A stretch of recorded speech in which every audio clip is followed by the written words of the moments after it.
Greetings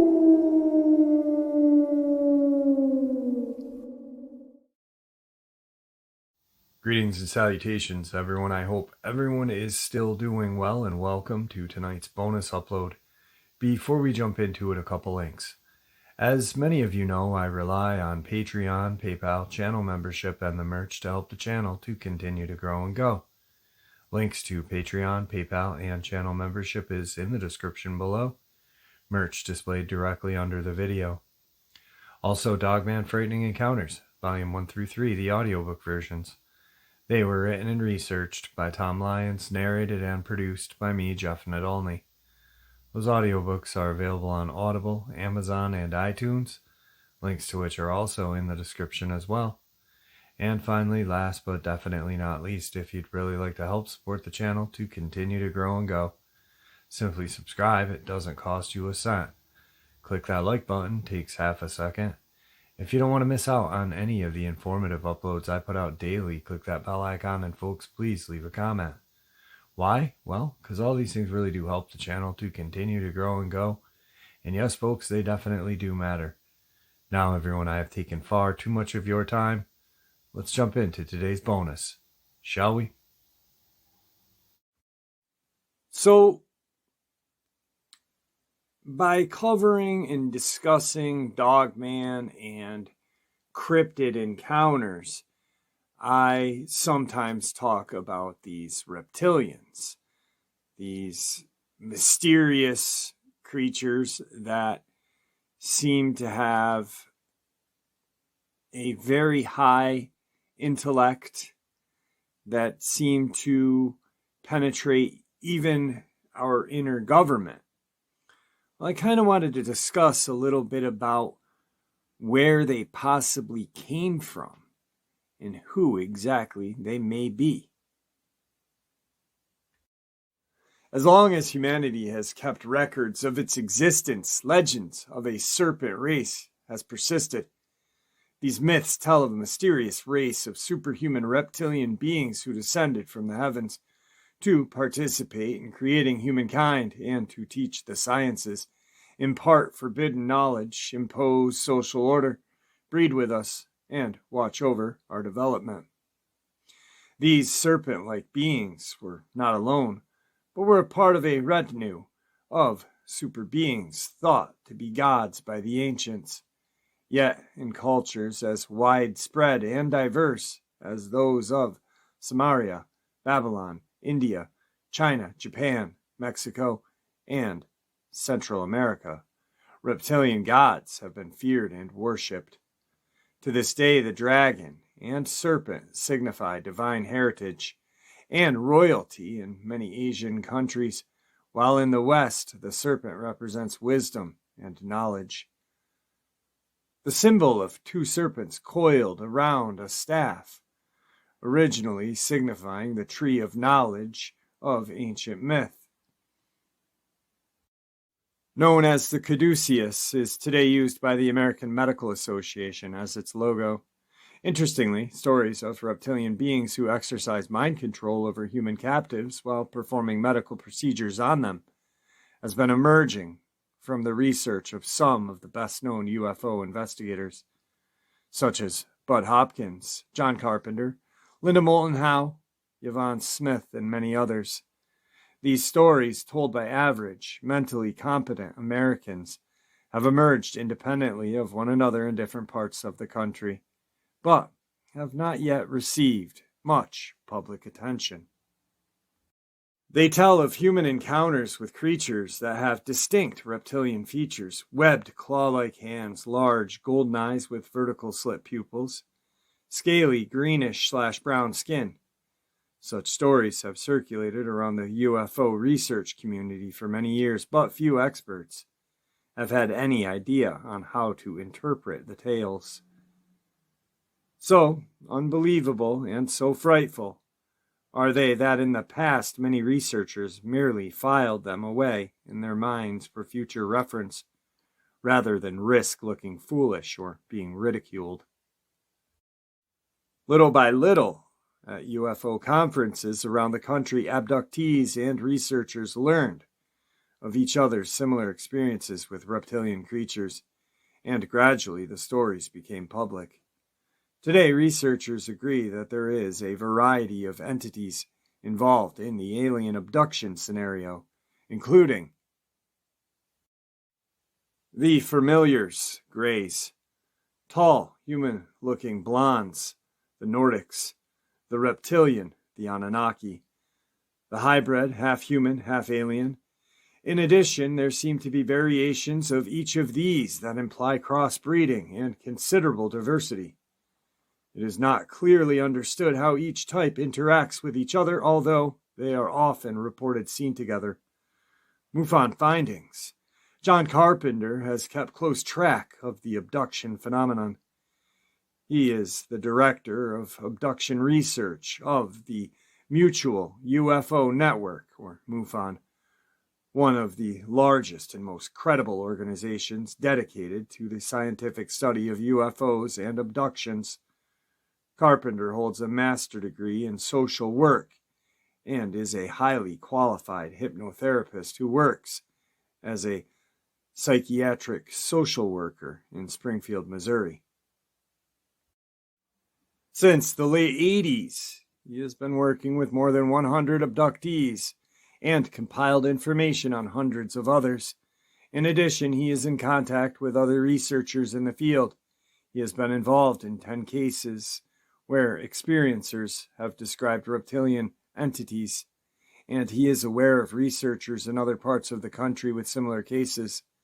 Abductees often have distinct claw-like cuts and bruises on their body after their apparent abduction. Carpenter summarized what he knows of these beings in his regular column, Abduction Note, MUFON UFO Journal, April 1993. Typically, these reptilian creatures are reported to be about 6 to 7 feet tall, upright with lizard-like scales, greenish to brown in color, with claw-like four-fingered webbed hands. Their faces are said to be a cross between a human and a snake, with a central ridge coming down from the top of their head to the snout.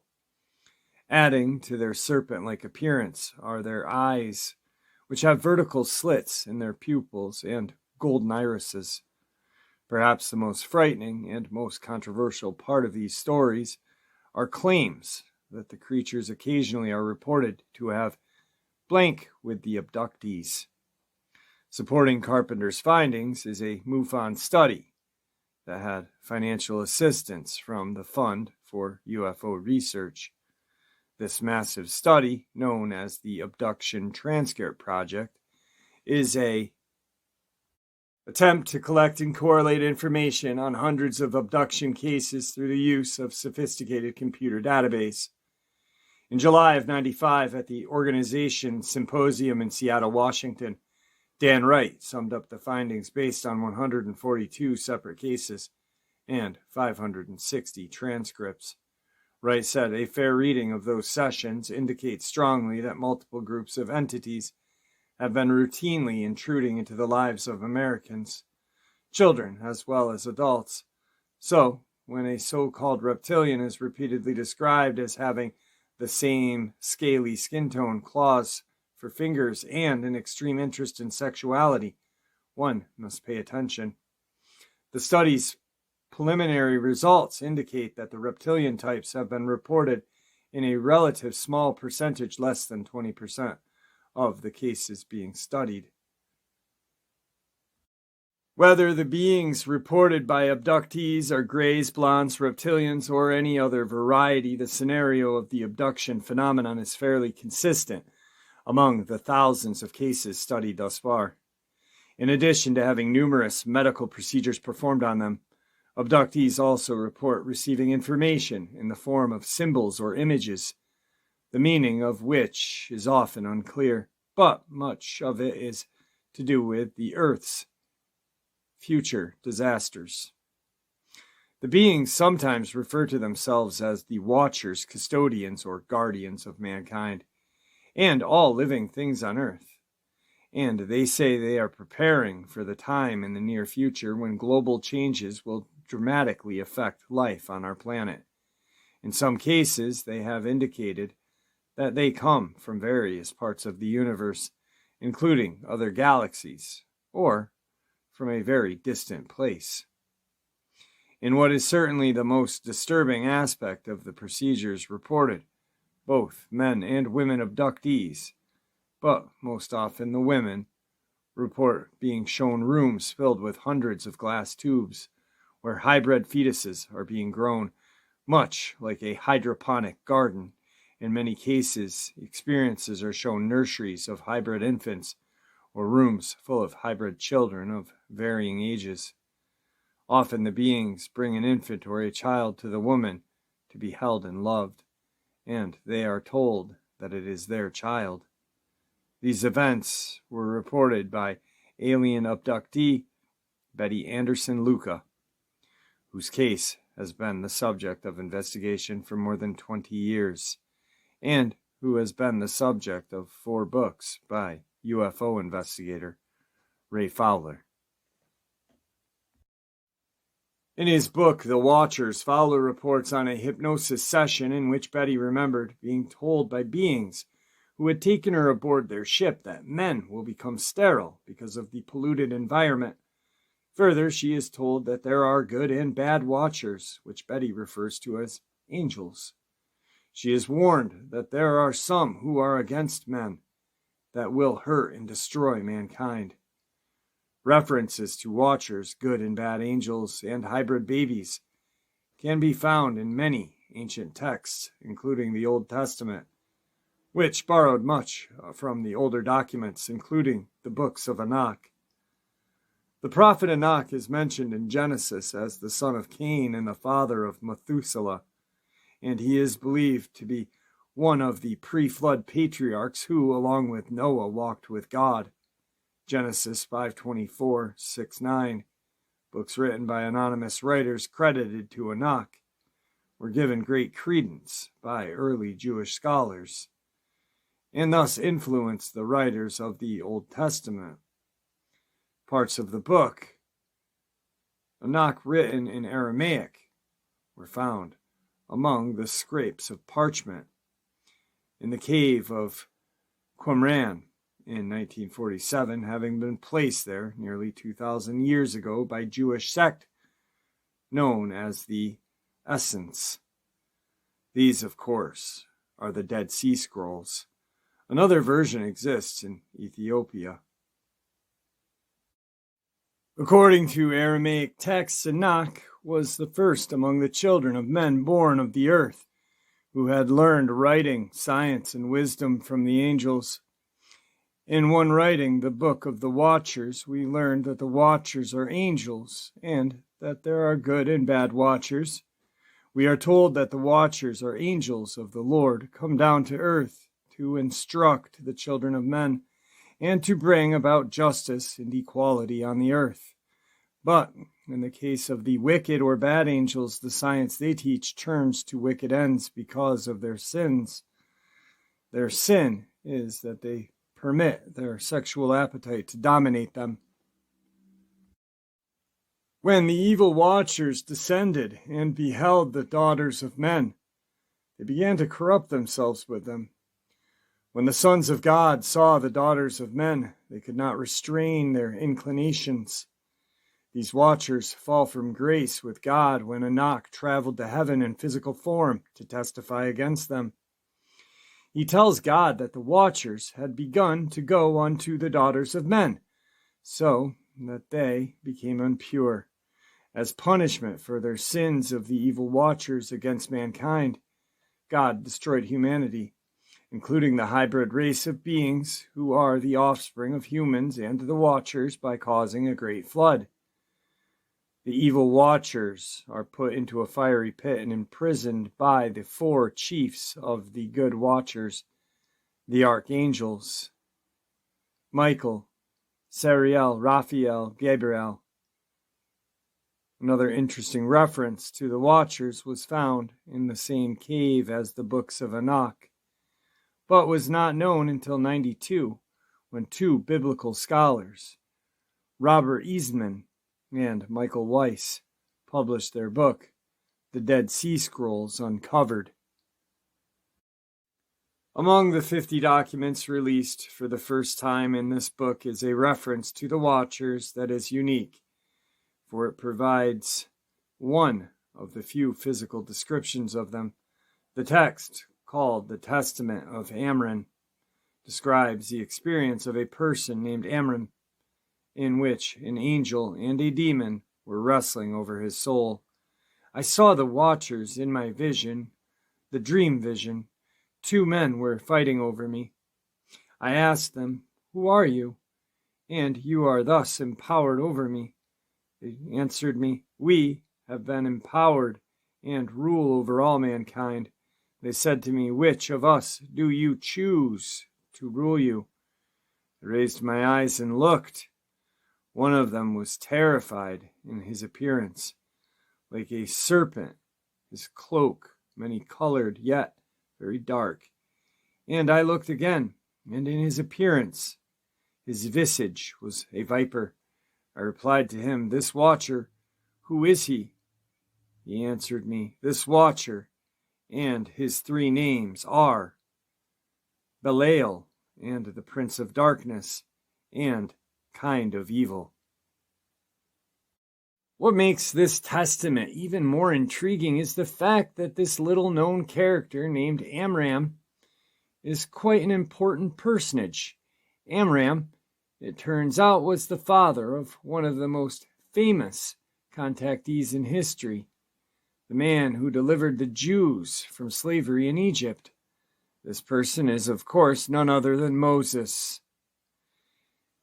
If that were the only reference to reptilian beings in ancient texts, it could be easily dismissed, but the stories of such creatures date back to the earliest human writings.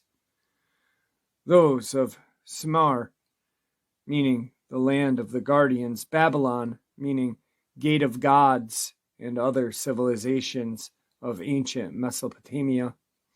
Among the thousands of clay tablets that have been recovered and translated dating from the earliest recorded history are documents that record events dating back 240,000 years.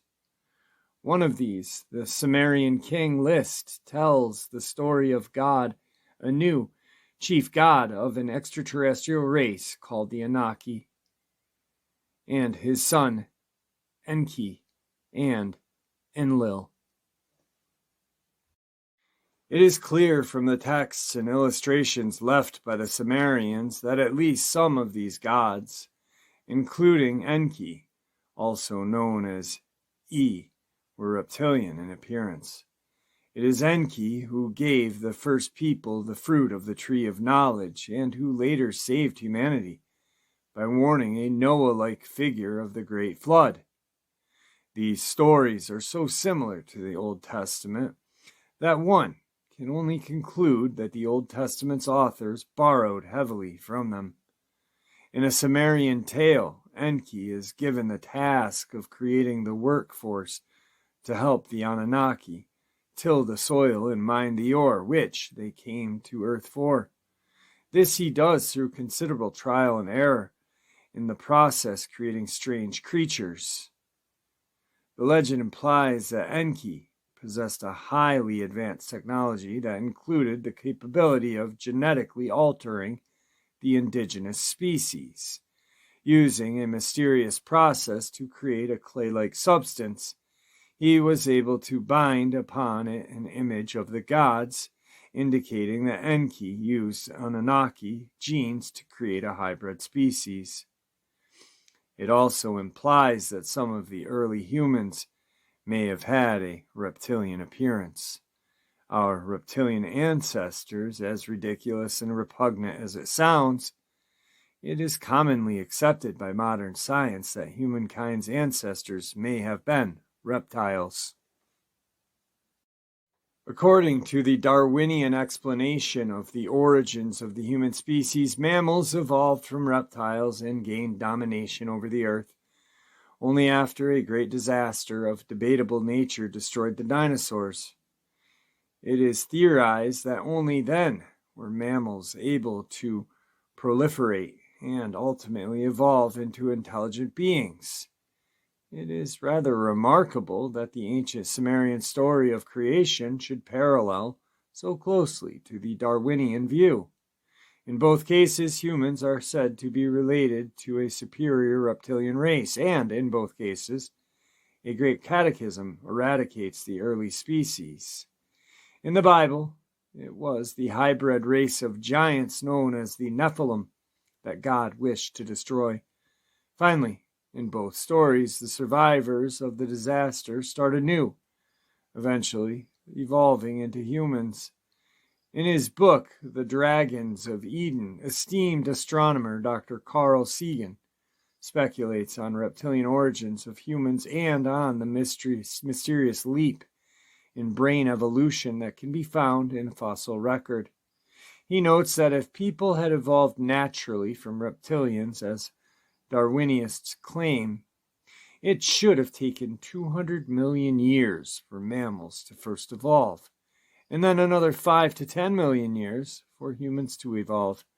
But he notes with extreme puzzlement that the fossil record simply does not bear out this conclusion. In fact, the evolvement of mammals, and particularly humans, was accomplished very quick in a major burst of brain evolution.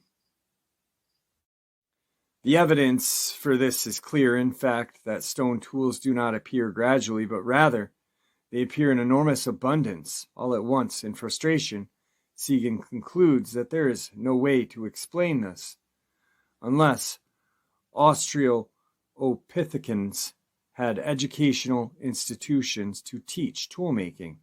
Of course, there is another explanation, but not one that any mainstream scientist would dare to touch.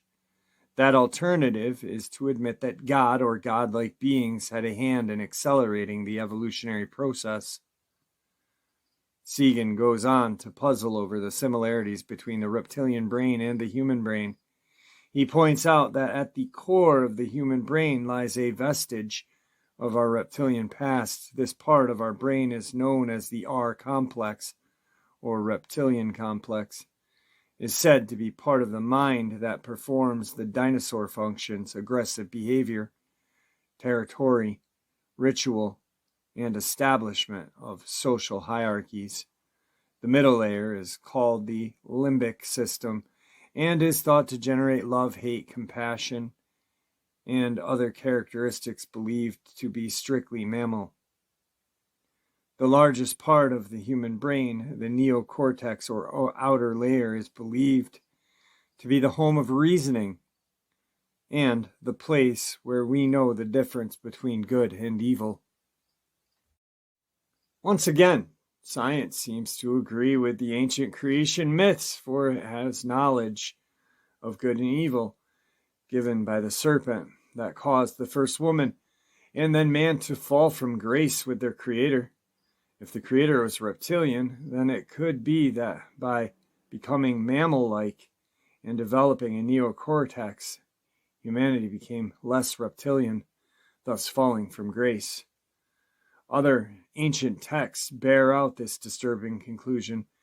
In 1945, a small town in Egypt, a clay jar was found bearing ancient scrolls similar to the Dead Sea Scrolls. These are known as the Nag Hammadi texts, named after the town where they were found. They tell the story of human creation this way. The bodies of Adam and Eve were overlaid with a horny skin that was as bright as daylight, like a luminescent garment. Thus it seems they did not need clothing. Further, this text tells a far different story about the tree of knowledge than told in Genesis. She took some of its fruit and ate, and she gave it to her husband as well. Then their minds opened, for when they ate, the light of knowledge shone for them. When they saw their makers, they loathed them, since they were beastly forms. They understood very much. In another ancient Jewish document, known as the Haggadah, it is made clear that the serpent is not merely a snake. Among the animals, the serpent is notable. Of all of them, he had the most excellent qualities, in some of which he resembled men. Like men, he stood upright on 2 feet, and in height he was equal to a camel.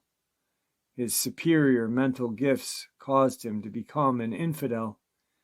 It likewise explains his envy of men, especially his visits were conjugal. In punishment for tempting Eve, God said, I create you to be king over the animals, but you were not satisfied. I created you of upright posture. Therefore you shall go upon your belly.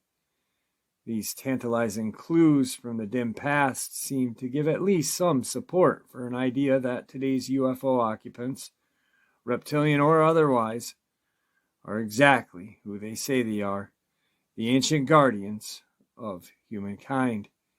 If that is so, then the theory that UFOs were piloted by aliens from other planets must be carefully reevaluated. But whatever the answer is, it is clear that UFO researchers have their hands full in dealing with this enduring and perplexing mystery. All right, folks, I hope you all enjoyed today's bonus upload as much as I enjoyed sharing it with you.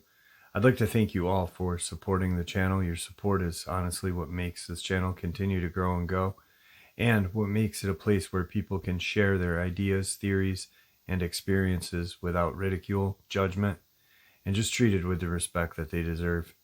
That is appreciated for those of you who have created a community in the comment section that really does just want to hear theories, ideas, and experiences with no judgment.